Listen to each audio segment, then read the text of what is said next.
Hello, everyone. Thank you for being here today.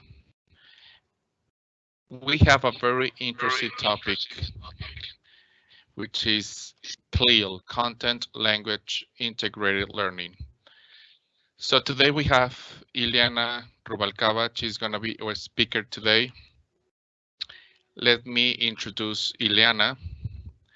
I'm going to read her bio so we can all have an idea who is going to be with us today. Ileana Elizabeth Rubalcaba Rivas es originaria del estado de Jalisco, licenciada en negocios internacionales y maestra en dirección de mercadotecnia, especialista en imagen personal, investigación de mercados y marketing político. Cuenta con certificación en idioma inglés por el Trinity College London y certificado TOEFL ITP.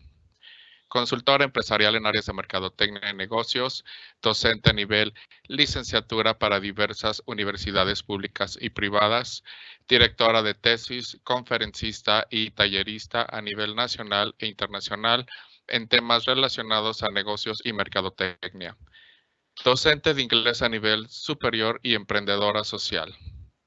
Actualmente se desarrolla como directora general de IMARC Consultores, agencia de marketing en la ciudad de Guadalajara, Jalisco, en México. Docente de asignaturas presenciales en la Universidad de Guadalajara, sede CUSEA.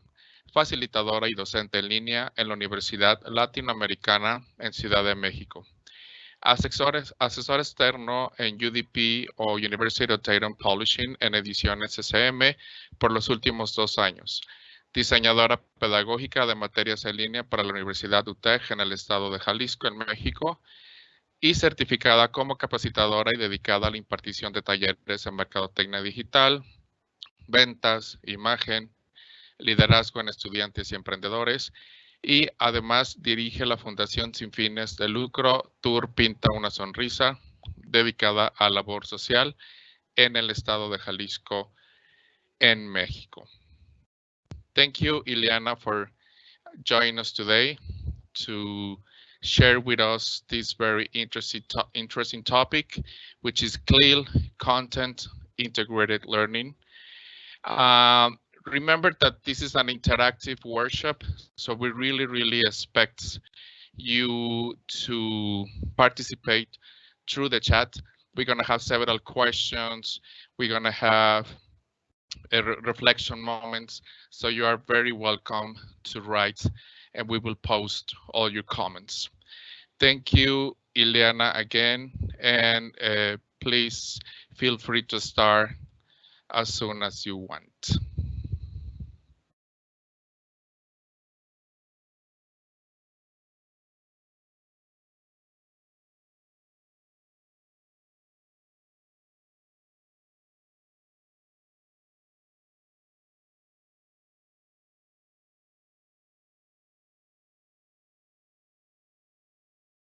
Ileana, I'm sorry. I think your micro is off, so please help us to turn it on.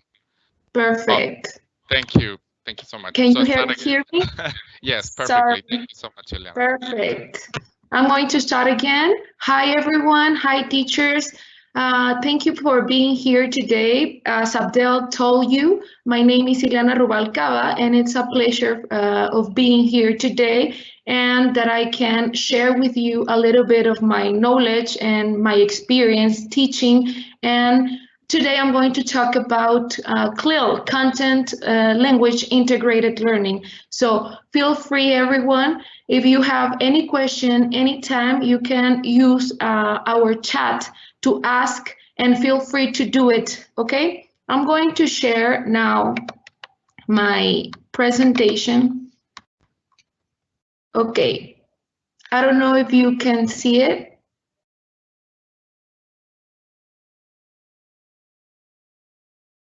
We can see along now, thank you. Okay, thank you so much. Okay, I'm going to start right now, and I'm going to to put my chat here so I can read your comments anytime. Perfect. Okay, As I told you, teachers, the topic that we're going to develop today is content language integrated learning. Okay, first of all, I want to show you the objectives of today's session that will be three. The first one is to explore the principles and advantages of Clil as a method for language teaching. The second objective of today is to learn some concrete Clil teaching frameworks and strategies that you can use or implement in your classes. And the last one is to reflect about the roles of teachers and students in a Clil classroom. Okay, so I'm gonna start. First of all, as a way of introduce this topic, I want to talk about how can we learn a language. So I put 6 different authors right here that talks about how to learn or how to learn a language, a new language, okay? So I want you to read, please, those definitions, and I'm going to start explaining each of them. And after that, we're going to discuss about those definitions and which one are like traditional ways of teaching or traditional ways of learning, or which one are more innovative or creative for nowadays, okay? So first of all, we have Sanders Tucker. He says that language, or to learn a language, we need to practice rules and translate. So this is a mix between having rules and having a structure, or plus a structure, okay? The second author says that a way to communicate orally, that's how we learn a language. How can we do that? It's by constant and direct contact with the language, but without using our native language. That is pretty important for Berlitz, because it's, for example, there are many programs in other countries that if you want to learn a new language, in this case English, you have to move there for between 6 or 12 months, and they get a warranty that you're going to speak, write, listen, and read and understand the whole language in that period of time. That means, or that goes closer to Berlitz's definition, that he says that we need to contact, or we need to stay closer with the language, but without using your native language. That means you don't have to mix, or you cannot mix both languages. You need to quit or forget about your native language and get into the new language with the whole environment, so you can learn better, okay? The third definition, it's made by Wilkins. He says that it's a tool to interact, and to learn a language, we need to use that tool, but in different situations of our daily lives, okay? Instead of that, Asher says that it is a mental faculty developed by contact with others. And to learn a language, we need to use the whole body to communicate. He refers to this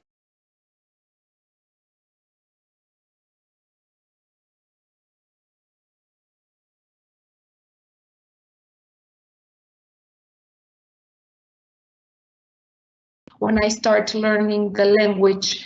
And I remember that when I wanted to say something, because at the very beginning, you're not an expert, you don't know how to express. So I used to use my whole body, mimic my hands, my head, and my body to communicate, to talk with my teacher, and to communicate the information that I want to say. Okay, so Asher says the same thing, that we need to use our body to communicate, and this is a natural process.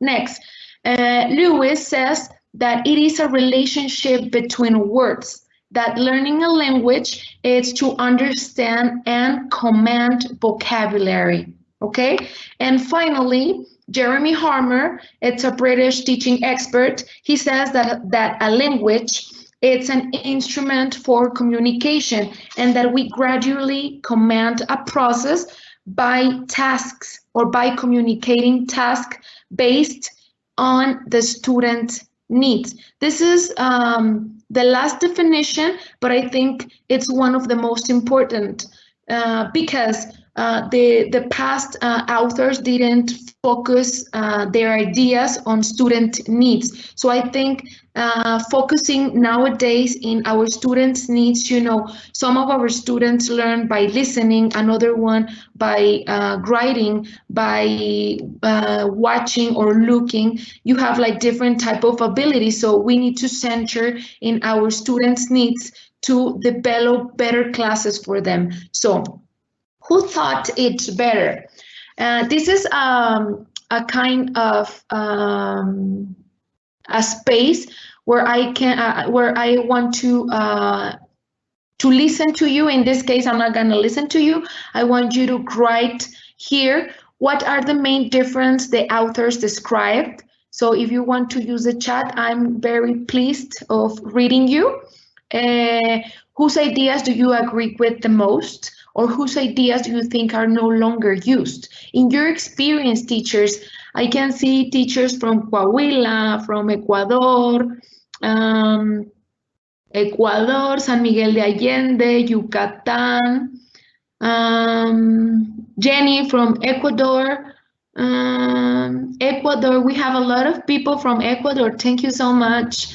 Puebla and, okay. I want to, and Guadalajara. Thank you, Barbara. Okay, so what do you think about these teachers? Here says, I think Maximilian Berlitz and James Asher said is true and right. Let me see. And it's right for me. Okay, Berlitz says it's a way to communicate and without using our native language. And Asher says we use the whole body. Okay, this is a pretty social condition of learning, right? As using our body, as using the language and getting into a new culture without or forgetting about our native language. Thanks, Anonymous. This is Anonymous. Okay. Someone says structure and instruments to teach like rules or movement, the methodology. Perfect. Okay, so you think we need the structure and we need instruments as a teachers to teach, right? But we need to follow rules and movements. Okay, we need that to communicate. That's right. That's a methodology of learning. Totally true. Another one that wants to share with us your opinion, I'm here to comment about this. I want you to read all the comments so we can share our experiences teaching English all over the world, because I can see people from a lot of countries. I can infer that the teaching English can be in different ways. Of course, Fidel, we cannot just focus on one of these ways of thinking or focus on just one definition. We can mix those definitions about what learning is, right? With the same goal, but different developed skills. Okay. The whole body language helps a lot, right? Because I can remember the first time I was like 16 years old when I first went to United States, and I remember that I was so nervous to communicate with other people, and I can remember that I was using my whole body, you know, like my hands and all the mimic stuff, so I can share with other people what I was trying to ask or what I was thinking at that moment. I agree with Jeremy Harmer, since it is a task-based process. Perfect. Gracias, Ana Cimarrón. Anonymous. All the experts know what they say. They are okay, but sometimes the mother language has to be used. Right. And obviously, in some cases, not all of it, but for example, when there's a student that doesn't understand even you are explaining with a whole environment, or you're trying to teach, creating a whole situation, helping the student to infer a definition, and maybe he can't understand the meaning. You can use your mother language to explain them, or use it as a student to communicate something. It's not incorrect, but we have many strategies that we will see later, okay? Teresa, I think the differences are the purpose and the ways you learn. And in the last one, I think, as you said, they make it account the needs of the students. Okay, perfect. Because, nowadays it's pretty difficult to connect with all of our students. I don't know if you agree with this, but it's total complicated action to connect with all my students. We need to focus on their different ways of learning and give them different strategies so they can learn in a better way, right? Anonymous, several environments of learning teaching, right? Lydia, they were all good in their teaching time. As we can see, the teaching English times evolution, right? This is a comment for yesterday's conference with my colleague Ana Cecilia Caballero. She was introducing you the different skills that we would use today for for our new students, right? Our generation X, or generation, the millennial generation, and obviously teaching using new devices, new information, new information. It's required to improve our teaching skills. I agree with Maximilian Berlitz. I think that practice is the better way to learn a new language, but we need to know the structure too. Okay, yes. For example, here in Mexico, we have a pretty famous school for teaching English and learning, obviously. And they say that you need to first to learn by listening, learn by speaking, and the last part is to the teachers introduce you the structure. So you first get involved with the language, you speak, you listen, and you try to produce using your receptive skills and producing new information. But at the end, you use like the structure and everything. This is kind of complicated, but it's a methodology that it's proved. Berlitz is right. Of course, learning a language is a matter of being in contact with the culture. Totally agree with Harmer. Each student is a whole different world as well as their needs, where we have to focus on. Perfect. I agree with Jeremy Harmer. The most structure is important, but it isn't the most important to learn. Perfect. It's a combination of all. Stephanie, students' needs is really important so we can adapt new strategies. Right. Students' needs are really important since we adapt new strategies. I will combine all the concepts, says Anonymous.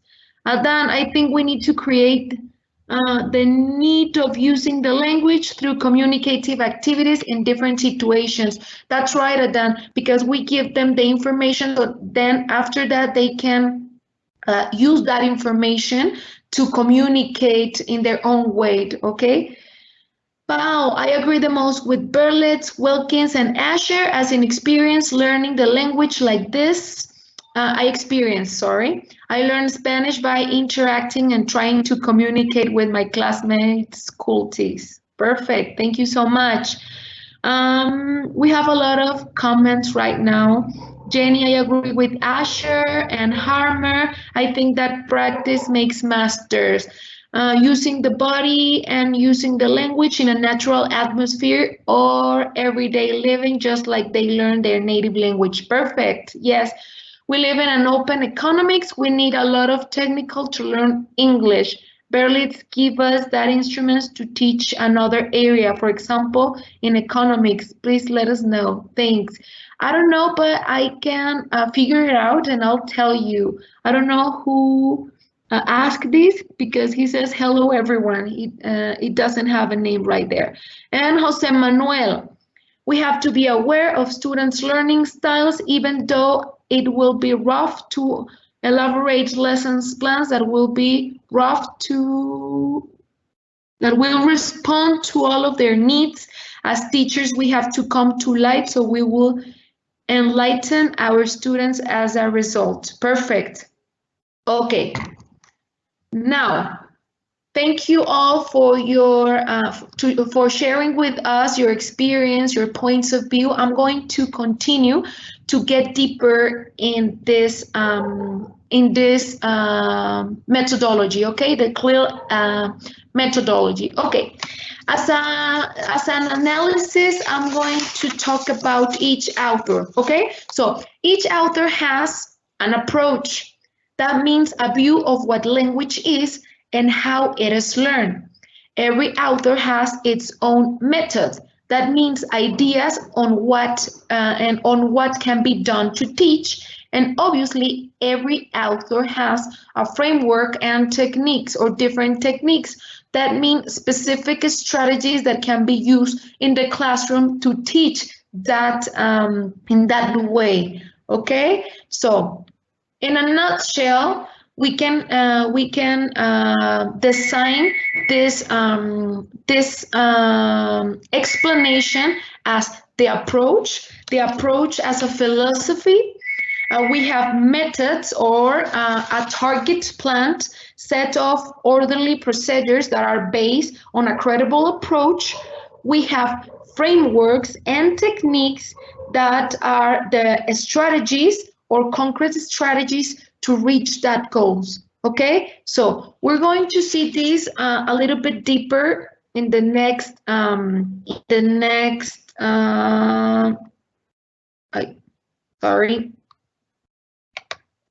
okay, in the next slide that it's here.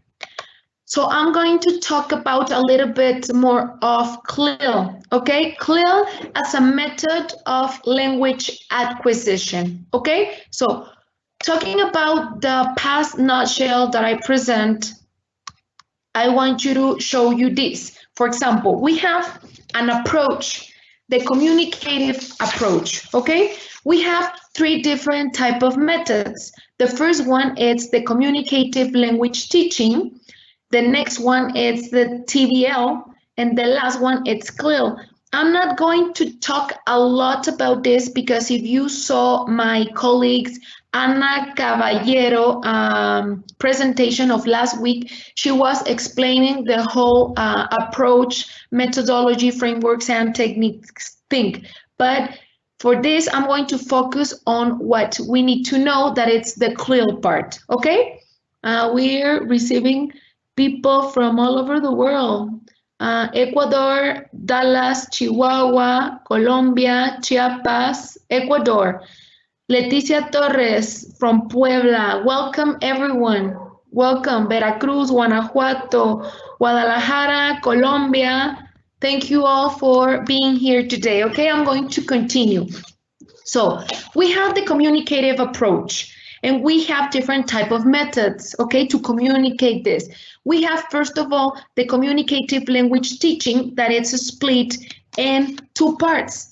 The first one is a technique called language through a text. That technique help us to use a text, or we use a text to practice a language. And if you are users of the University of Dayton publishing books, I'm going to give you an example talking about Imagine books. Do you know the Imagine series? Imagine it's a series developed for elementary. I don't know if you have had the opportunity of teaching with one of our books, but I'm going to talk about this. For example, Imagine books has three different ways of teaching. We have three different materials.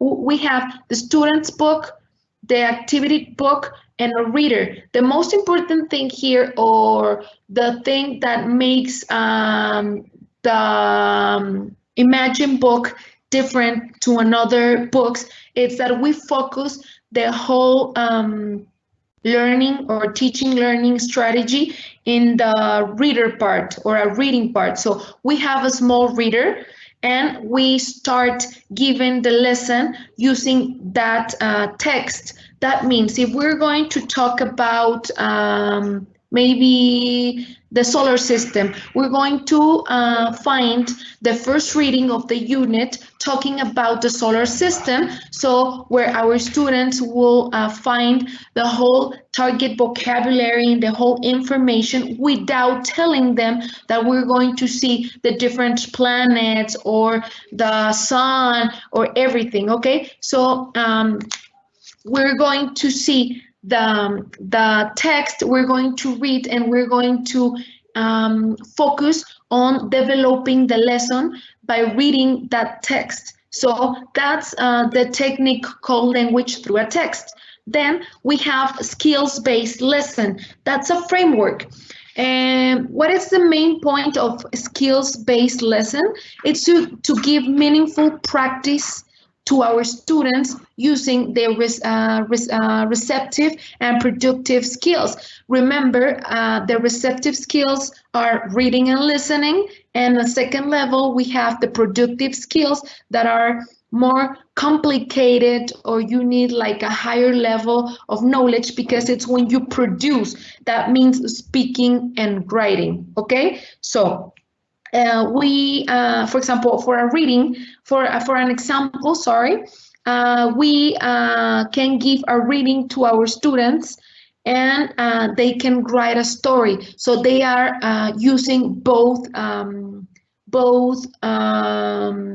skills, the receptive ones by reading a text, and then the productive ones by writing something particular talking about what they've just read. Okay, so talking about the task-based learning or the TBL, we have the technique called communicative tasks. Okay, the communicative tasks is using language to create products by communicating. Just how one of you wrote at the chat that we need to develop strategies to help our students to communicate better, or to help them to communicate something by developing products by this technique, right? Communicating. And finally, we have the method of the methodology called Clil, the content language integrated learning, and we split in two different examples. The KWL technique, that is to talk about specific topics, and we can use like a brainstorm, predict and keep track of learning, but just in specific topics. I'll be talking about the KWL technique in a few slides, okay? So I'm not going to get deeper in this topic. Then we have the content-based. This is a framework, and the content-based is developing a language while learning about a specific content area. So I have a question for you, teachers. Have you ever used, or have you ever implemented Clil methodology in your classes? Because I want you to share with you a little bit more about what Clil means. But at this moment, can you tell me or share with us an experience about using Clil in your classes? I can read you.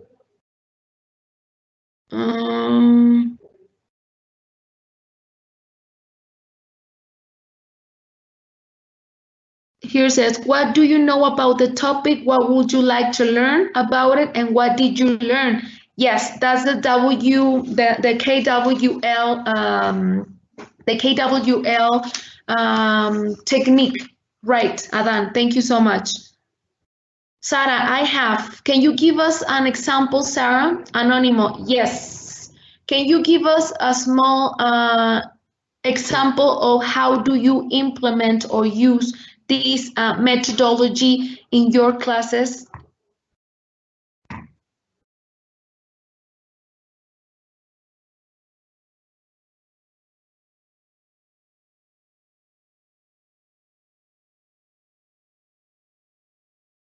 Okay, I'm reading you.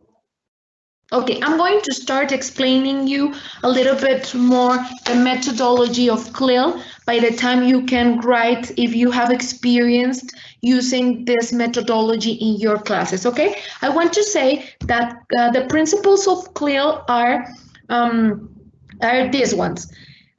First of all, language is used to learn as well to communicate. That means that teaching subjects as science, history, geography to students, but not like we traditional learn a language, explaining a structure. We just talk about these subjects and we conduct our students through the foreign language, talking about these topics.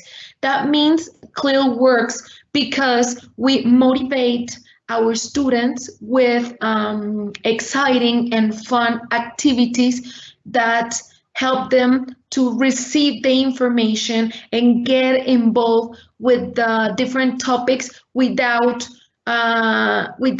knowing that they are learning, okay? We use different subjects, social studies. For example, I can give you a small example about this. Okay, this is a lesson of today. We're going to talk about human inventions. So you're not telling them to learn a structure of simple present tense, and the structure is subject plus verb plus a complement.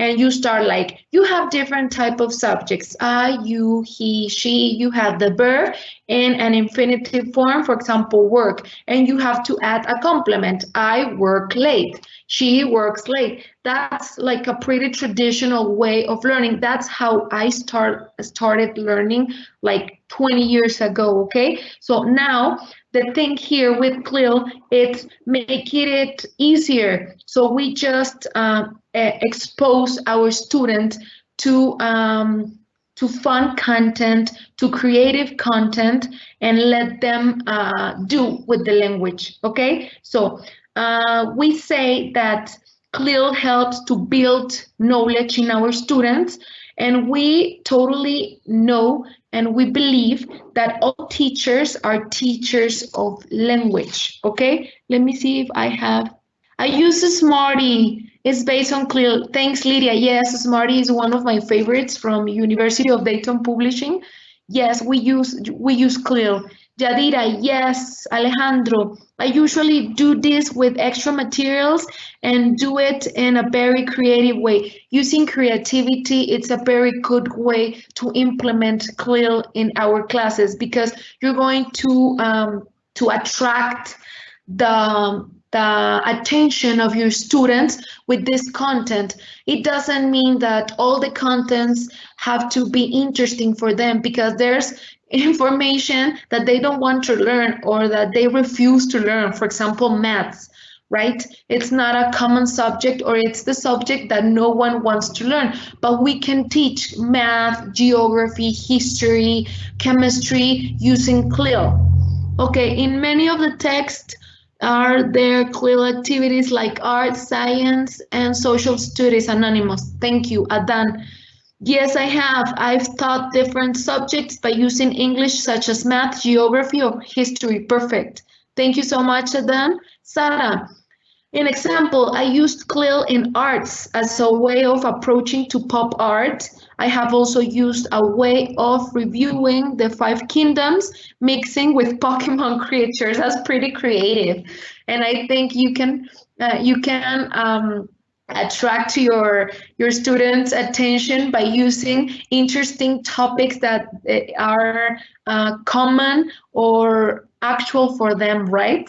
To teach the periods of the President of Ecuador, students are also learn to say the years in English. Okay, thank you so much, Ricardo. Anonymous, my students enjoy more relating with other subjects than learning grammar rules. All the time, I'm anonymous. I can remember when I was studying that I hate grammar because the teacher was always focusing the whole lessons in grammar. Like, for example, how to use verbs with third person, or add the s at the simple present tense when you have he, she, and it. Third person, everything. So I used to hate grammar rules. In my English classes, I have done some science experiments using specific words, target language, Sarah, and the scientific method. Example, making predictions. Perfect. Leah, my students enjoy when we work with body and dialogues. Thanks. There are some activities in which we can involve science in English. Of course, we have a lot of materials developed by University of Dayton. Well, I think one of those, I don't know if you have worked with them, the case arts and crafts and case science, where you mix arts, crafts, or science with teaching English, and it's pretty interesting for our students using this methodology to learn. Fidel, in class we were learning about Earth was affected by pollution. We studied about pollution in Bukai and watched videos about the problem in our community. We checked on internet about pollution in rivers and how to pure water. We made the experiment with the help of our biology teacher in the lab. That sounds pretty interesting, Fidel. What level or which level do you teach? Elementary, secondary? Students expose the results and how to prevent pollution. Perfect. That's when you apply the knowledge, okay? Sarah, also a light project in second grade using the jigsaw diagram strategy. Perfect. We're going to talk about that later. Okay, the jigsaw. I've taught third grade children using Click, and the results were much participation since they didn't pay attention to grammar. Perfect. That's true. We have to develop different strategies, teachers, because our students nowadays get distracted with almost everything. I use brainstorming before the students create their own concepts or ideas. We use arts and craft in our school. I love arts and craft, Anonymous.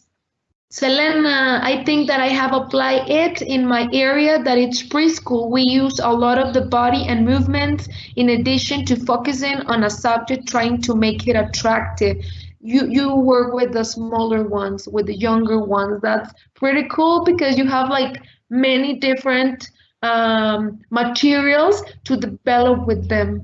Maholi, yes, when I teach them content about different knowledge fields like biology, geology, history, but using English as a medium. For example, I have thought about vertebrates, invertebrates, animals, how what synapses form, and among others. Perfect. Using Clil can increase your students' motivation since you are not focusing on structures. That's totally true, Adam. In my class, I use experiments and Melissa, in our case, all of the science classes in every level are taught in English. That's clear, Melissa. Thank you so much. Okay, so thanks all of you for sharing your opinion and sharing your experiences. This is pretty cool to us because we can all learn about what you are sharing, okay? So now I want to put a video and let's watch it so I can finally get deeper into the topic, okay? I'm going to start with this, just a little second. Give me a second.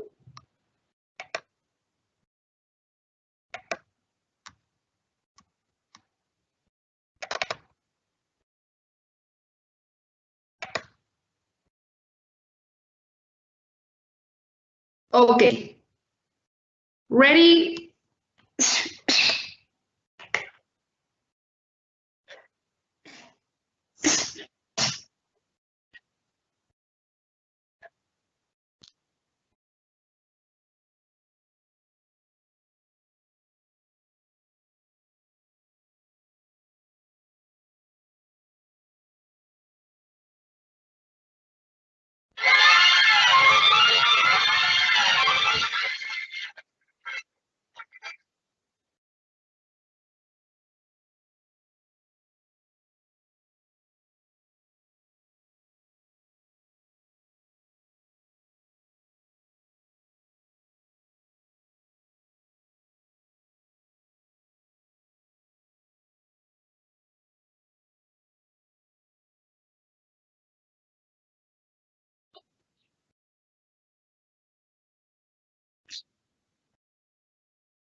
Okay, I'm going back through the presentation. Okay, perfect. So, content as a driver of learning. After this, I have a question for you teachers. How do we learn? After watching a video, okay? This example with Dumbo. Which aspects involve language? Because I'm going to explain this later, but first I need you to share with us, how do you think in the video Dumbo it's learning? How do we learn?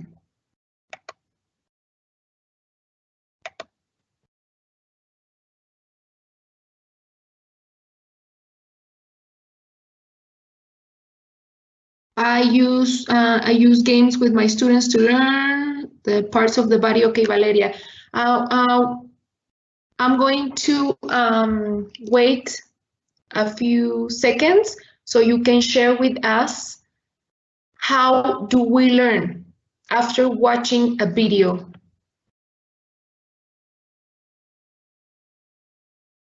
I want to read your comments, teachers.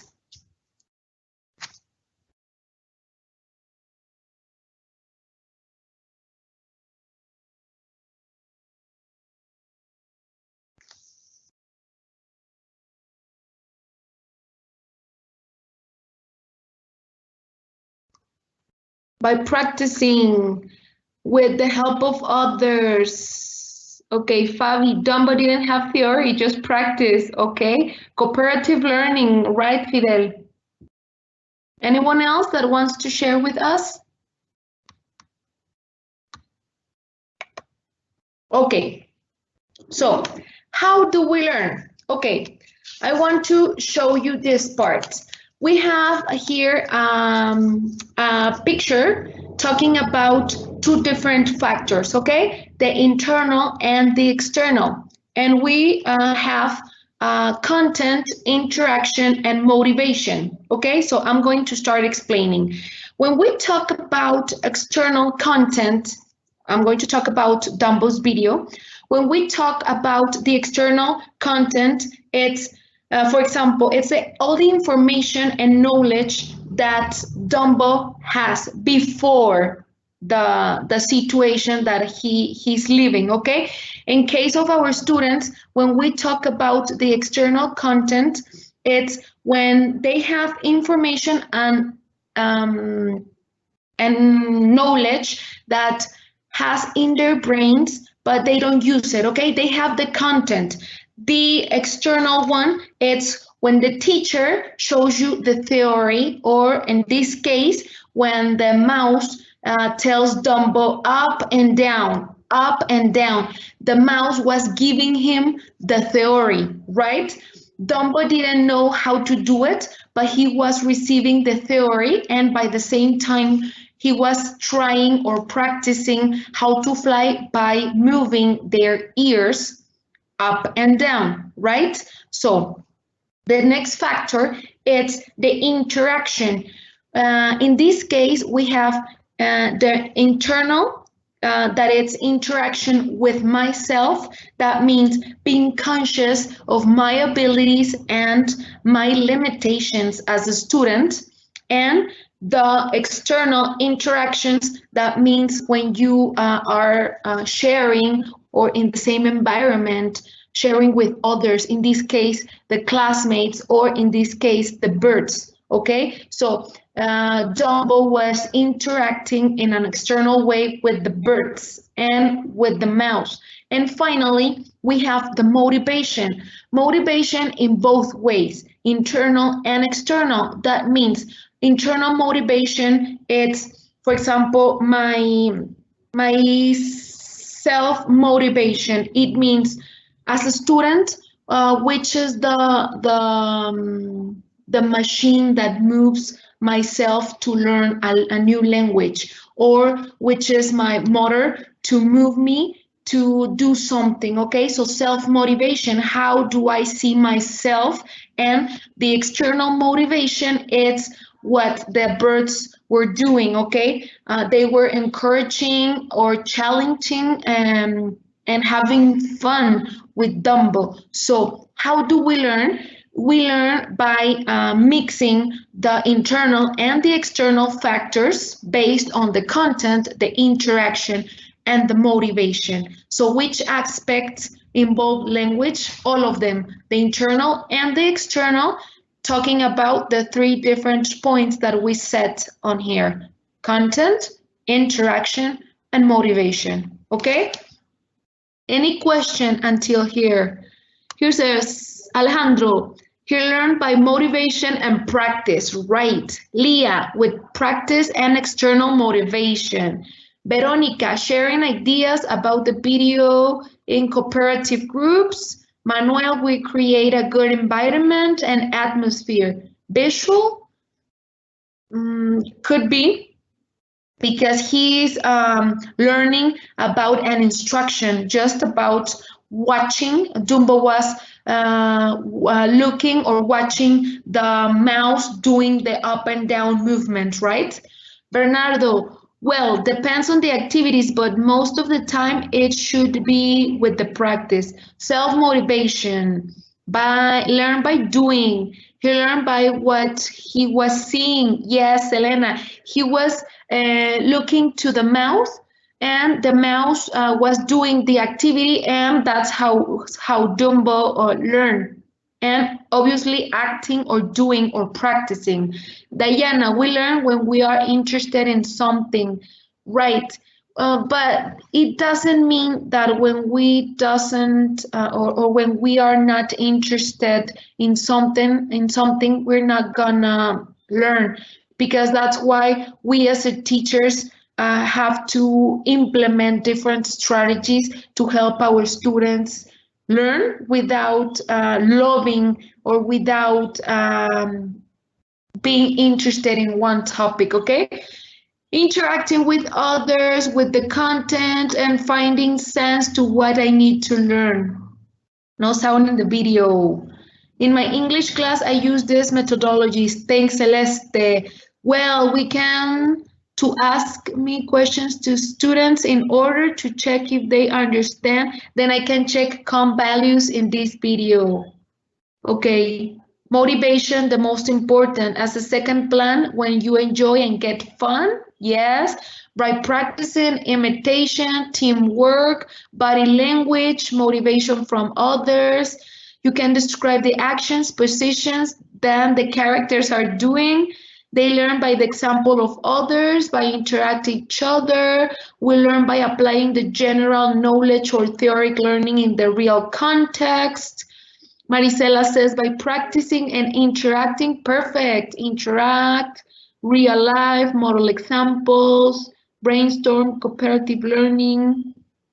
I think that many students learn when something gets our attention and motivation. Yes, and that's our job as teachers, to set the students' attention to develop an activity, use creative and motivate them, okay? Those are the basis of Clil, okay? To motivate our students and to develop on them the abilities of learning with the different strategies that we are offering to them, okay? So now, thank you all for your comments. Now, teachers, we're going to talk about Clil applications, okay? First, we have applications to learn new vocabulary, of course, by using different topics, by using different type of lessons.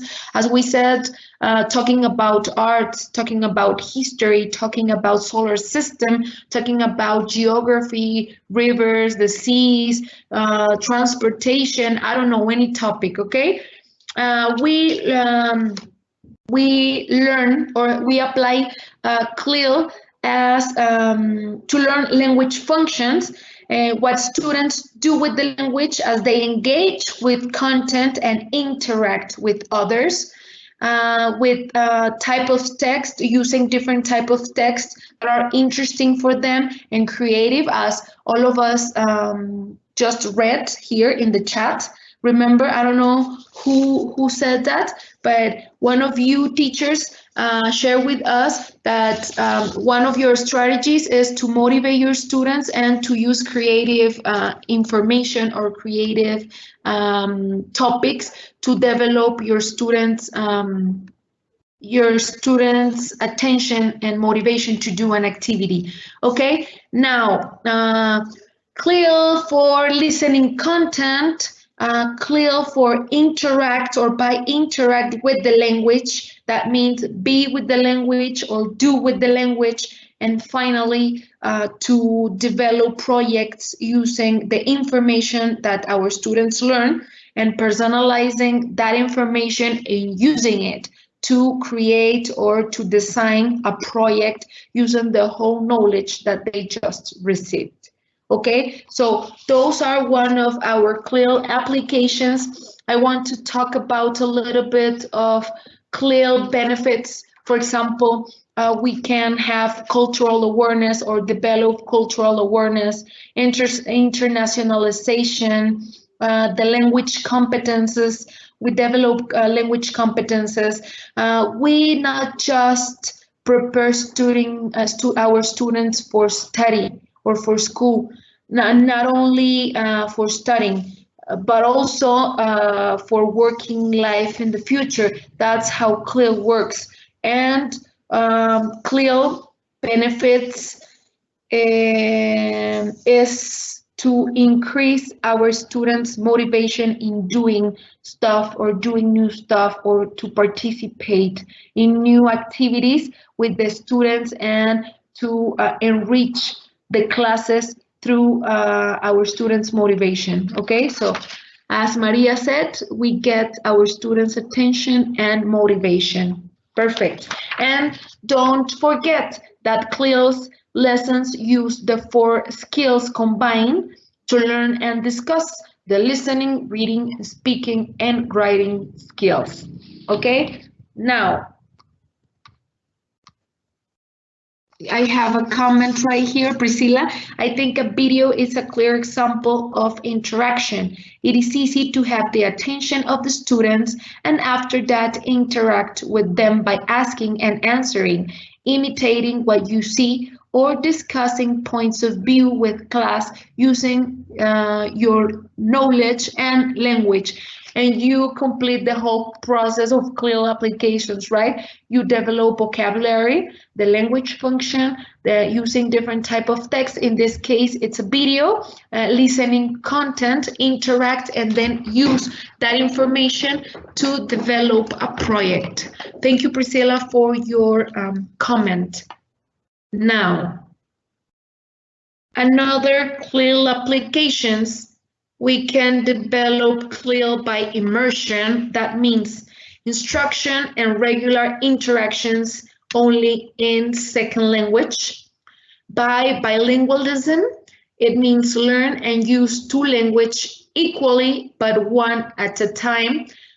This is what some schools do nowadays, right? I attend different schools that use or immersion or bilingualism. That means, for example, the bilingualism, when you teach, for example, Spanish, well, they have the native language Spanish, in this case in Mexico, and they are learning English. That means introducing Clil is use both language. For example, the school schedule is split in 6 hours, 3 hours speaking Spanish and 3 hours teaching English by science, math, history, or any program you want to develop.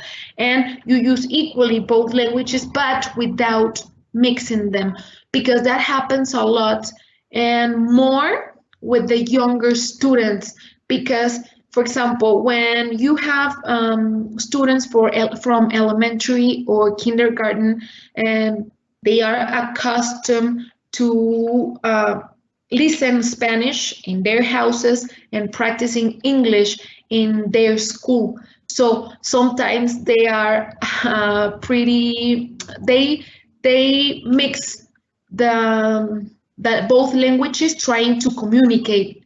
So just to get focused on this, to develop Clil and bilingualism, we have to split or use the both languages, but in equal time, okay? And we have Clil to develop for specific purposes. That means when we use the language to talk about business or to learn about economic, marketing, science, tourism, or any topic, okay? Like technique English. So now I have a few questions for you. I want you to participate in the chat and answer like this, like 1, true, 2, false, 3, true. Okay, so just put like 1T, 2T, 3F. So I want you to discuss, and we're going to discuss these statements. So true or false? It's important that students like and understand the content they are supposed to learn. The teachers has to know the content well. The students should never use Spanish in a Clil lesson. So after the whole explanation that I gave, tell me, teachers, are these statements true or false? I'll give you a few seconds so you can share with us. I'm here to read you.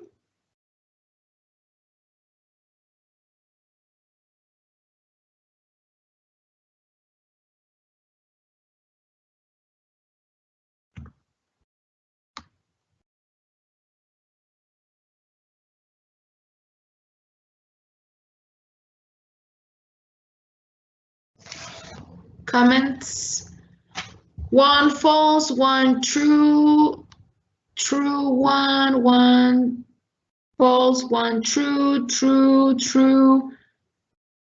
false, true, false, true. Okay.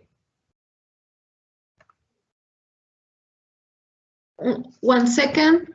1 false, true, I'm not sure. Okay, true, false. Okay, let's see. It's important that students like and understand the content they are supposed to learn, not necessary. So it's not important. It's false. The answer is false because sometimes you are going to develop a topic that it's not important or it's not creative, or just your students is not interested in that topic, and that doesn't mean that he's not going to learn, because he has or we have to develop different strategies to get our students' attention. So no matter if the topic is it's creative or it's or they like the lesson, they're going to learn. That's not true. Okay, the teacher has to know the content well. That's false too, because it's impossible to know about everything. Okay, as a teacher, for example, if I want to teach something about chemistry, I don't really like chemistry. So it doesn't mean that if I'm going to develop a class using chemistry or teaching chemistry, that means that I have to know the content well. No, but I have to follow the lesson. I have all the materials.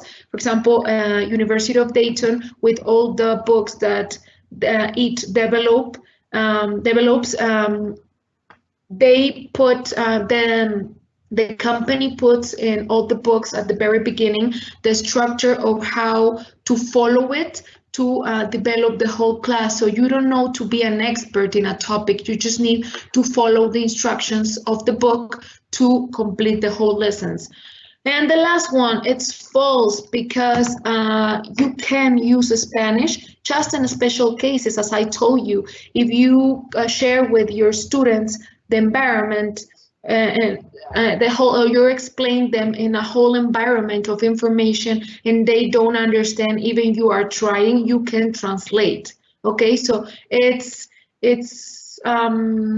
helpful when you need it. Okay, now thank you all for your answers. So all of them are false.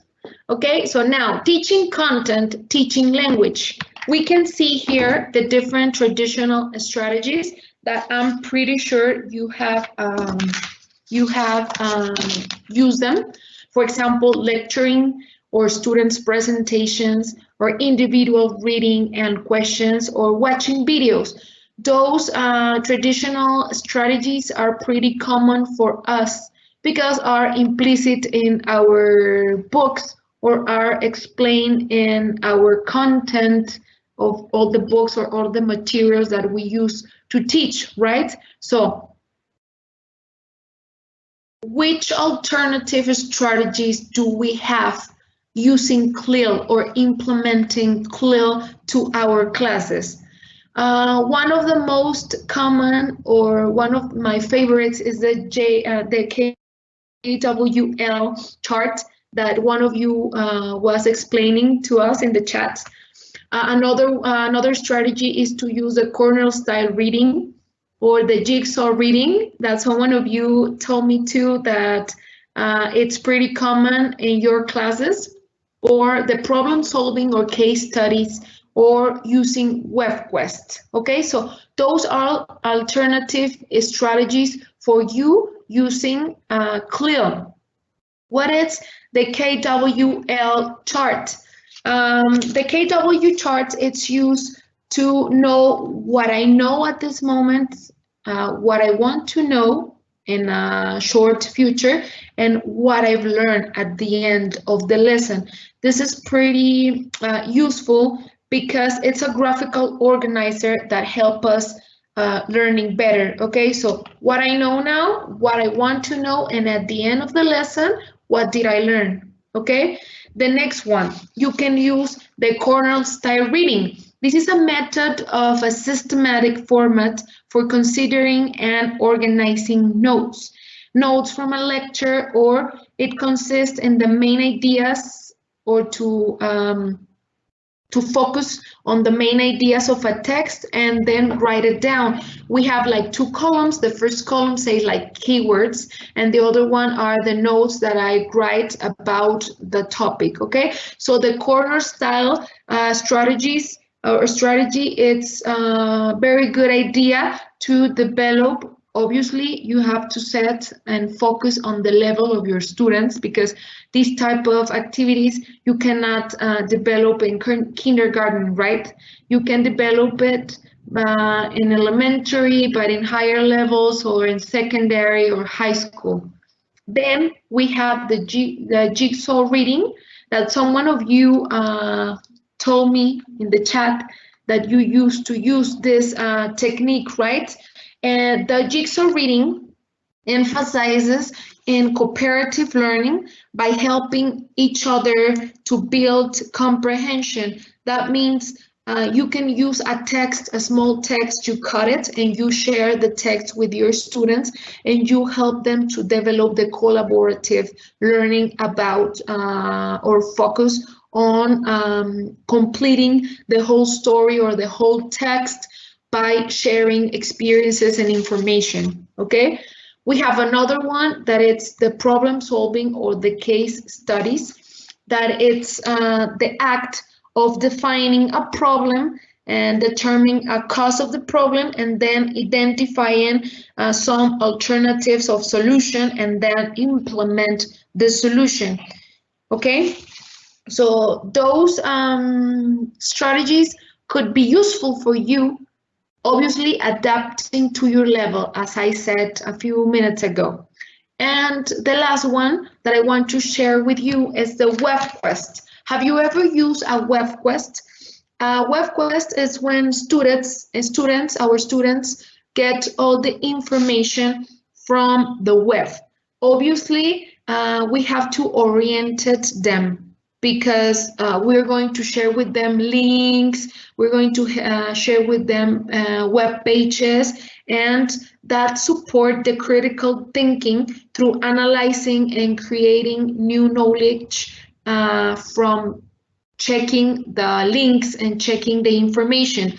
Obviously, we have a pretty important thing here that we have to focus on, and it's the trustworthy information, because they have a lot of information and they have to be capable of filtering that information to use it in the class or to solve a subject or an activity. Okay, so I'm going to continue asking you more questions about it's a fact or it's a myth. So you can help me answering in the chat, but do it like this. In the same answer, put the four questions with F or M, or fact or myth. Homework helps learning. It's a fact or it's a myth. Students learn better in smaller classes. The color of a classroom walls impacts learning. The TOEFL, it's a fair measure of your English level. I want to read you, please.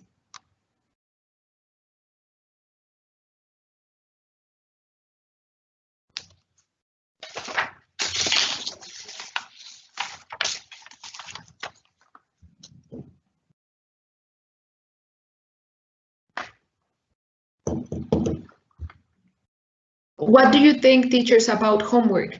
Does it help learning?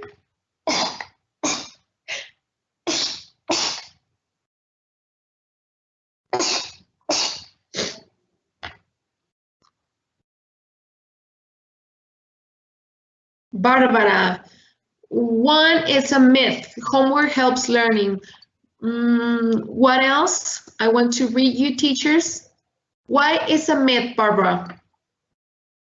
Homework helps learning. I'll tell you why. Because sometimes you give to your students homework and the parents help the student to develop the activity, or the student uses internet or some information to develop the activity for homework. So it's not necessary. It's not necessary to do the homework to learn, right? You can learn without doing homework. You can learn just by developing the activities, by getting involved with the environment, with the whole text or the whole activity that you are developing in class with your classmates or with your students as a teacher, obviously. So homework, it's a myth. It's not necessary that your student is going to learn by doing homework. Okay. Myth, fact, and myth. Myth, fact. Myth, fact, myth, myth. Myth, fact. Okay. I'm receiving your answers. Perfect. As I told you, homework helps learning. It's a myth, not necessary. It's not necessarily. Students learn better in smaller classes. Myth, because they can learn with big groups. For example, I teach to students in classes between 40 and 80 students. So they learn? Yes, they learn. By the time I'm implementing good strategies, they will learn. The color of a classroom walls impact learning. Kind of a myth, because there's the psychology of color. I don't know if you have heard about this, that it says that colors like white or green or light green or light yellow will help you to better learn, but it's not proof yet, okay? And a myth, the last one, because the TOEFL test, it's not a fair measure, because TOEFL test doesn't score your writing skills and your speaking skills, so it's not a fair measure because it just evaluates the other two abilities. So all of them are myths, okay? Now, scaffolding content. How can I develop a lesson with Clil? First of all, I have to set objectives. Then I have to define an assessment, and then choose the activities to help to to reach the objectives or the goals of the session, okay? So how can I set objectives? First of all, I have to ask myself, what can my students do? What things do they need to know, and what points can they connect? That means the theory and the practice. So what can they connect? How or what they have learned in my classes, or what can they do nowadays or in this moment? For example, talking about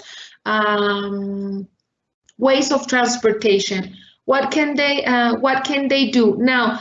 Do they know anything about the ways of transportation? Do they know what a car is, what a bicycle is, what a plane is? So to set objectives, you have to know where are you now and what do they have to know, so you can develop the different lessons, so you can reach the goals of that lesson, okay?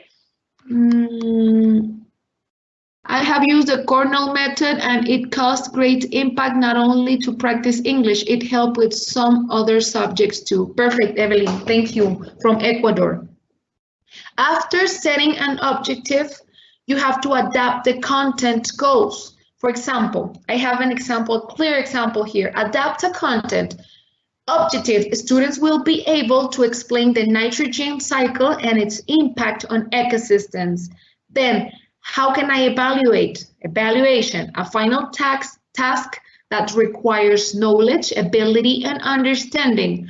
And activities, learn knowledge, practice doing, and prepare to show understanding. So that's how I'm going to adapt the content goals. Scaffolding tasks, the adaptations of the activities that you will develop should be focused on the task complexity, because you have to know the level of complexity that the activity will have is not the same to describe a situation than correlate, okay? Then we have to adapt the cognitive complexity. It's not the same read than write, for example, because some of the abilities are receptive skills and the other ones are productive skills. So we have to adapt the cognitive complexity. We have to adapt the expected independence that the student will develop in the activity and the expected accuracy, okay? So we have to adapt these to develop our Clil activities. Now, how can I teach language with Clil? Okay, first of all, I have to anticipate the language needs, focusing on the meanings, right? Not just translate to them, or not just tell them a structure of what are we going to learn in this class or in this lesson. We just need to focus on the meaning of the words, creating the whole environment of learning. We have to use coping strategies, for example, the non-linguistic strategies. That means not telling them with words something. You can play a video, or you can use different strategies to communicate the information, but not in a linguistic way. We have the pre-teaching vocabulary, the target vocabulary that we need to develop in the lesson. We have the peer teaching, when you have a small group of students and they teach each other a lesson. Or we have a copy strategy called Smart Spanish, that is when we use Spanish in the last case, or you use the translation to Spanish when they don't understand something, but just in the last case, okay? So Smart Spanish is using Spanish in a smart way to translate them after they don't understand something of the lesson. We have the guided approach to use the receptive skills and then help them to process the approach to use productive skills, okay? So Process grading. To help to develop the grading process, we need to create a context, provide them with vocabulary, help them to set up a process or analyze a model, perform the task, and feedback and extension. I don't know if you have heard about the 5 stages to develop the grading process, that it's help them to create or to write a text with a 5 steps or a 5 stages process. It's using pre-writing, then the drafting, then revising, editing, and at the end you publish the grading. Okay, it's a process to help them to develop the skill of writing. Productive skills, remember. Then we have the error correction. How can I correct my students? We have different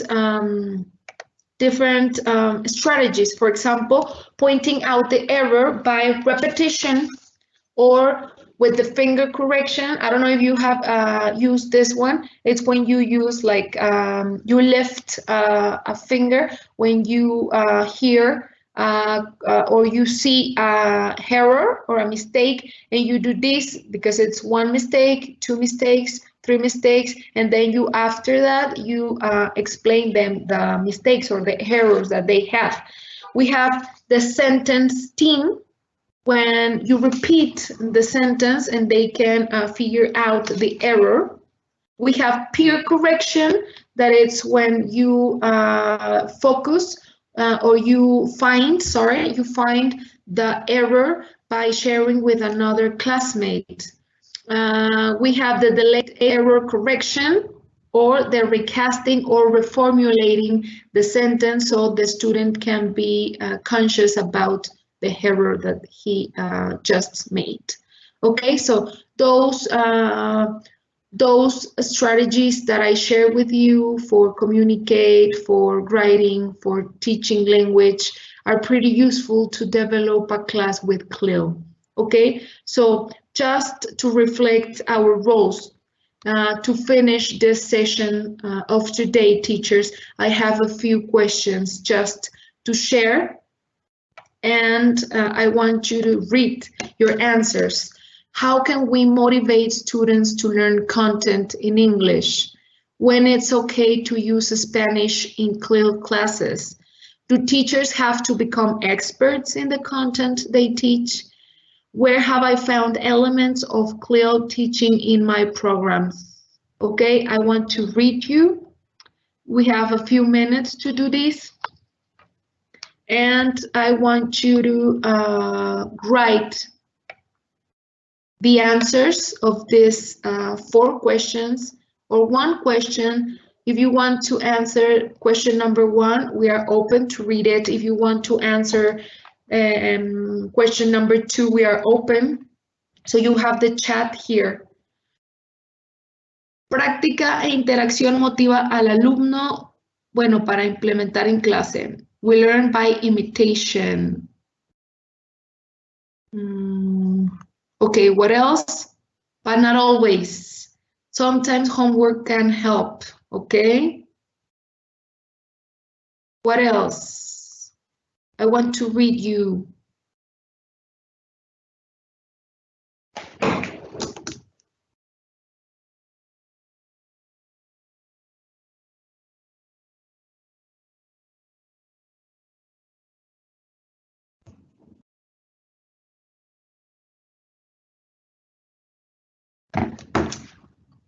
Anyone else? Okay, in my personal experience, music is the biggest tool I've been using for a couple of years. Okay, Mike, in which level? Paulina, learners out to practice everything. Talking about error corrections, you are right. We have to say the wrong sentences into right sentences. When teachers teach, they ask open-ended questions. For example, what do you do for a living? Teacher says, I work as an English teacher, okay?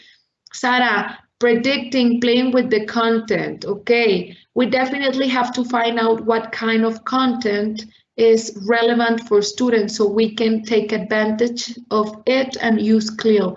Motivation, we have to use innovative materials, using materials or topics that catch their attention, like series, comics, music. Perfect.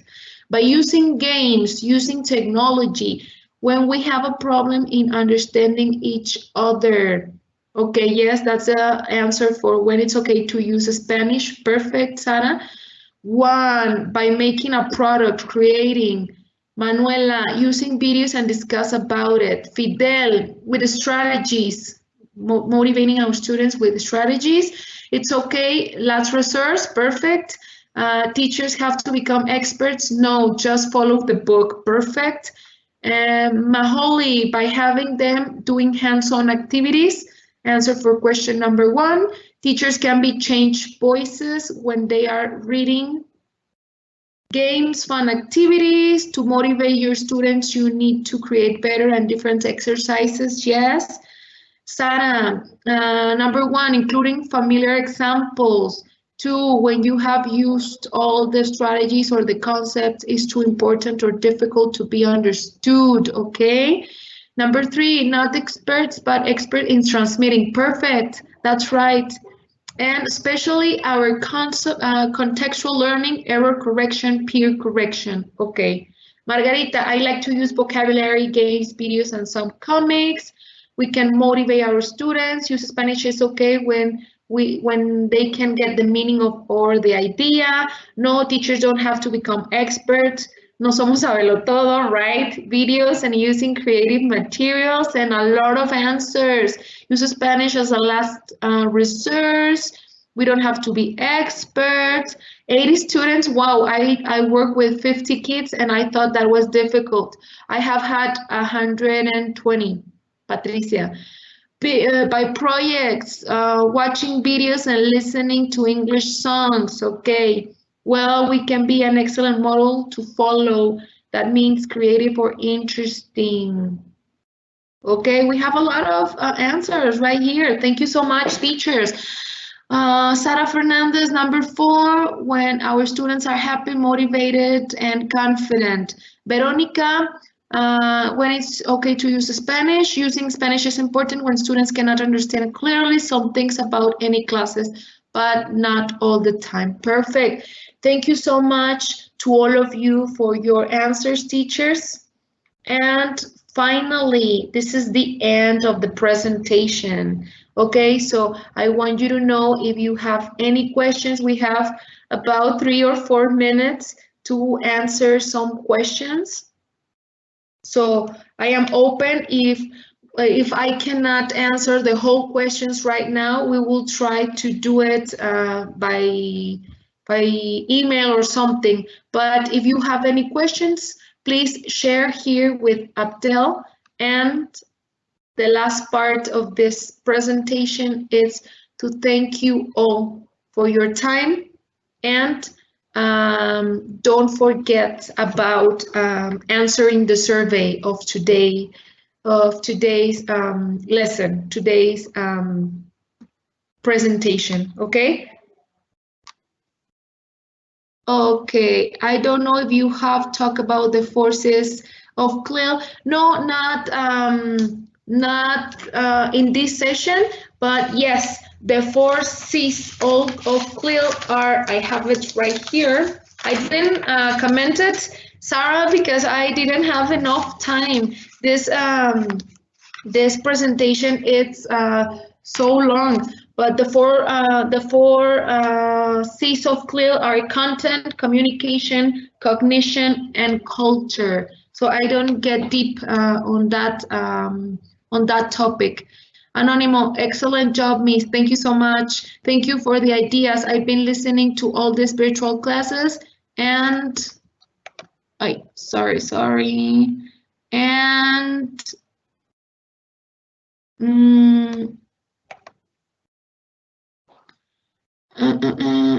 and it's fine. Now, let me see. Let me see, this is so big. Just 1 second, so I'm reading.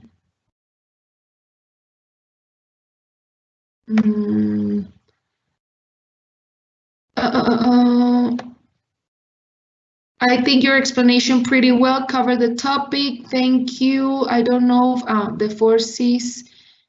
You can use Clil with everything. Just use your imagination. Yes. Paulina, thanks a million.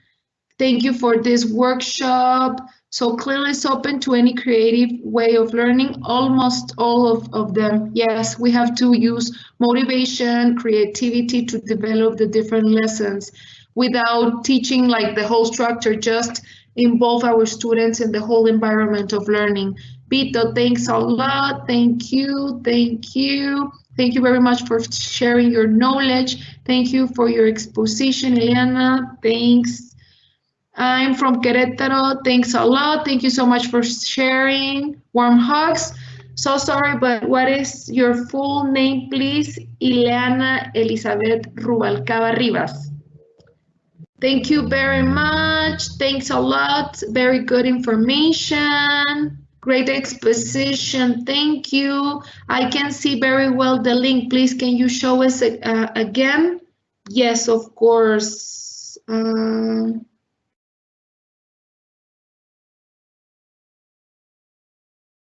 Let me check.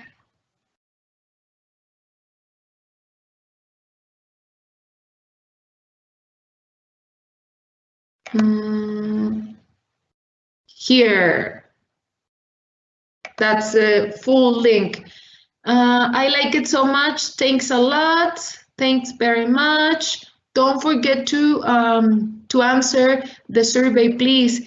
The best for you. Thanks for everything. You're welcome. Thank you. So thank you all teachers for being here today and to be open to receive new knowledge and to share your and my experiences here together in this workshop. I hope you can use this information to improve your classes and to develop better strategies with your students. So thank you so much and you have all a great day. Thank you, Liana, for all your knowledge sharing with us. Very good ideas. Great tips and strategies for us to teach in our classroom once we'll get back. And a couple of announcements. I hope everyone can see the chat box. We had also the link there so you can all answer the survey. It is very important to us to have your feedback so we can improve every day. And I see you tomorrow at the same time. We're going to have a very interesting topic about early literacy. Just be aware of our social nets.